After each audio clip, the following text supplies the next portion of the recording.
bonjour tout le monde. Aujourd'hui, c'est le 21 février 2025. Donc, il y a juste un mois qui nous sépare du premier jour du printemps, qui devrait être donc le 21 mars.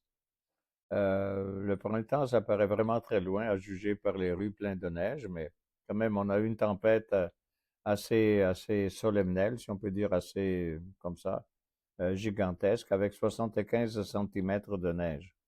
Donc, enlever tout ça, ça doit être vraiment problématique, j'imagine, pour la ville. Donc, de quoi on va parler aujourd'hui? Ben, d'abord, avant tout, est-ce que ça va bien dans le marché boursier? Aujourd'hui, le marché boursier est à la baisse, à moins le marché américain est assez fortement à la baisse. Les raisons, c'est toujours difficile à trouver. Peut-être parce que le marché a trop réagi à la hausse, positivement depuis quelque temps, et donc il y a une correction. Et aussi, nous sommes à la fin de la semaine aussi. Peut-être c'est ça aussi qui fait. Mais il n'y a pas de raison particulière. Sauf que il y a le risque qu'on a, c'est que on suppose que toutes les propositions faites par M. Trump, avec les tarifs et puis tout ça, ça fait en sorte que l'inflation devrait reprendre. Si l'inflation reprend, ben, la Banque centrale américaine ne baisse pas les taux d'intérêt comme elle voulait le faire. Donc, c'est peut-être ça la crainte qu'on a dans le marché américain qui influence naturellement notre marché canadien absolument. Et puis, donc, c'est peut-être ça la raison de base, si on peut dire. Entre-temps, l'or que nous, on regarde souvent parce que finalement, c'est quand même un investissement un peu alternatif. Et puis finalement, l'or, il a fait aussi, lui aussi, une belle montée, mais il se repose. Depuis plusieurs jours, il se repose actuellement. Bon, ben, la conclusion, de quoi on va parler aujourd'hui? On va parler d'une règle qui s'appelle la règle de l'élasticité inverse. Ça paraît compliqué de dire ça, mais au fond, au bout de la ligne, c'est quoi cette règle de l'élasticité inverse? C'est la, c'est des règlements, c'est une façon, l'approche avec laquelle le gouvernement se prépare se prépare, enfin, taxe les gens et les marchandises et tout ça. Pas les gens, excusez, je parle vraiment les gens, c'est pas les taxes, les impôts, là. Mais c'est les taxes sur mettons, sur le manger, les taxes sur mettons, bien de luxe et tout ça. Donc, est-ce qu'on peut taxer les biens de luxe? Oui. Est-ce que ça dérange la société? Pas vraiment. Disons que si vous prenez, par exemple, un sac de, je ne sais pas, je dis de Prada, par exemple, ou de Hermès, qui coûte des milliers de dollars, et puis vous mettez là-dessus une tarif de 25%, ben, ça ne dérange pas la société. Il y aura peut-être quelques richissimes qui en achètera peut-être moins, mais c'est même pas sûr, ils s'en aperçoivent même pas.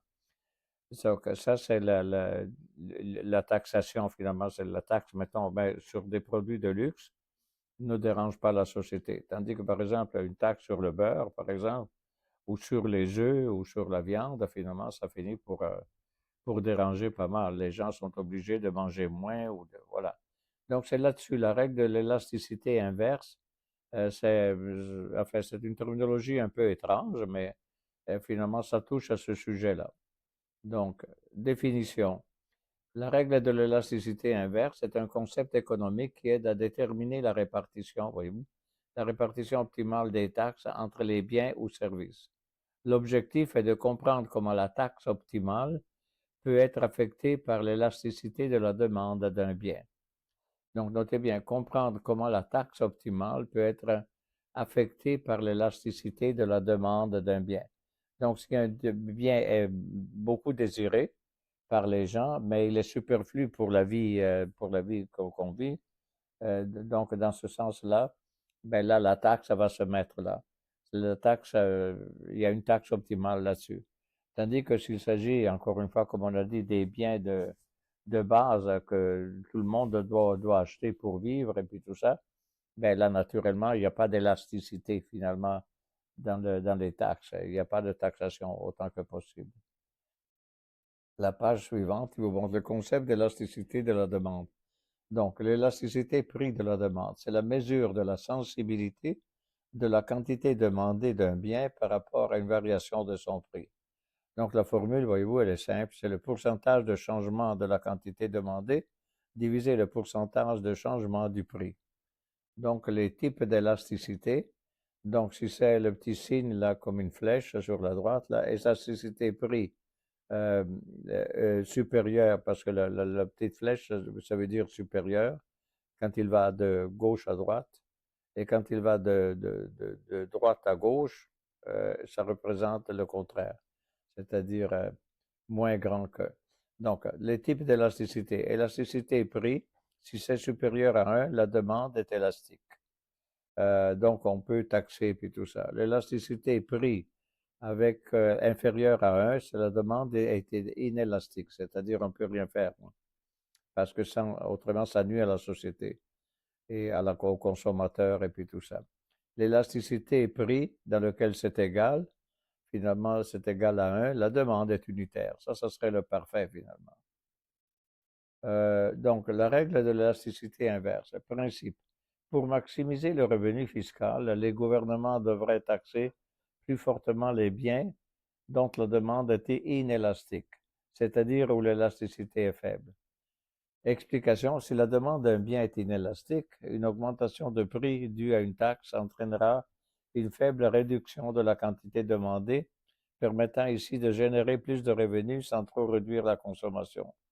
Donc, l'idée est qu'encore une fois, on veut, d'un côté, le gouvernement va maximiser le revenu du fiscal, et le gouvernement, donc, devrait taxer plus fortement les biens dont la demande est inélastique, c'est-à-dire où l'élasticité est faible. Et on va voir des exemples de ça. Euh, Ici, les exemples, voilà.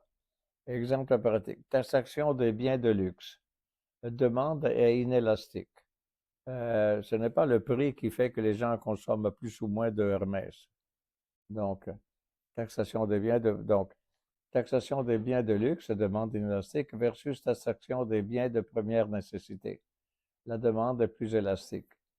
C'est-à-dire, si on augmente, je ne sais pas, le prix des œufs, ben, on consomme moins des œufs, on consomme moins. Donc là, ici, la demande est vraiment élastique. Et les biens de luxe ont une demande inélastique. Donc, une taxe supplémentaire aura moins d'impact sur les consommations. Donc, pensez toujours à Hermès. Mettons, une paire de gants peut coûter, je ne sais pas, 1 500 $. Bon, ben, même si on met une taxe là-dessus, sur les 1 500 $, ça ne dérange pas la société, finalement. On n'est pas obligé d'acheter des gants de Hermès, là. Et donc, c'est ça, pour vivre. Les biens essentiels, en revanche, peuvent avoir une demande plus élastique, ce qui signifie que les taxes peuvent réduire la consommation de manière significative. Comme je vous disais, mettez un prix exceptionnel sur les œufs, ou là, vous savez, il y a 2 ans, je crois, on avait le problème de la salade, parce qu'il y avait une contamination dans les producteurs de la Californie et tout ça. Et finalement, ben, on mangeait plus de salade. Il y en avait, mais le prix était devenu très haut. Donc ici, le calcul du revenu fiscal optimal pour le gouvernement, c'est la formule qui est montrée là. Regardez, R égale à P fois Q. Donc P est le prix, Q est la quantité demandée, et le revenu fiscal optimal est donné donc par cette équation. L'optimisation. La taxe optimale est souvent atteinte en taxant les biens avec une faible élasticité prix de la demande, car cela minimise l'effet sur la quantité consommée et maximise le revenu. Ça, on l'a déjà dit, répété, avec la différence entre le besoin de manger et le besoin d'avoir des gants de Hermès. Implications pour les politiques fiscales. Donc, les gouvernements doivent tenir compte de l'élasticité de la demande lorsqu'ils choisissent quel produit taxer. L'objectif est de minimiser les distorsions dans les choix de consommation, tout en maximisant les revenus fiscaux. Donc, c'est clair, c'est évident, finalement. Un gouvernement sage taxe des choses, finalement, envers lesquelles on est plus ou moins indifférent si le prix est élevé ou non, parce qu'on n'en consomme pas ou peu de monde en consomme. Limite de la règle de l'élasticité inverse, parce qu'il y a aussi des limites à ça. Effet secondaire. Taxer uniquement des biens inélastiques peut créer des inégalités, car certains consommateurs n'ont pas le choix d'acheter ces biens. Oui, ok, d'accord. On ne peut pas acheter des gants de, je ne sais pas, de Prada ou je ne sais pas, de Hermès et tout ça, parce qu'ils sont rendus trop chers. Mais ce n'est pas vraiment une pénalité, une question de vie ou de mort. Comportement des consommateurs. L'élasticité peut changer à long terme si les consommateurs trouvent des alternatives ou modifient leur comportement. Oui, au fur et à mesure que, par exemple, le salaire des gens monte sans avoir de l'inflation, ben, les gens vont chercher aussi des biens dont le prix serait élastique finalement. Donc, c'est une question d'éducation, c'est une question de coût et surtout c'est une question de bien-être de l'économie du pays. Finalement, la conclusion, c'est que la règle de l'élasticité inverse est utile pour guider la politique fiscale en maximisant le revenu. Parce que c'est ça, le problème du gouvernement, c'est d'avoir le maximum d'argent qui peut rentrer dans ses caisses.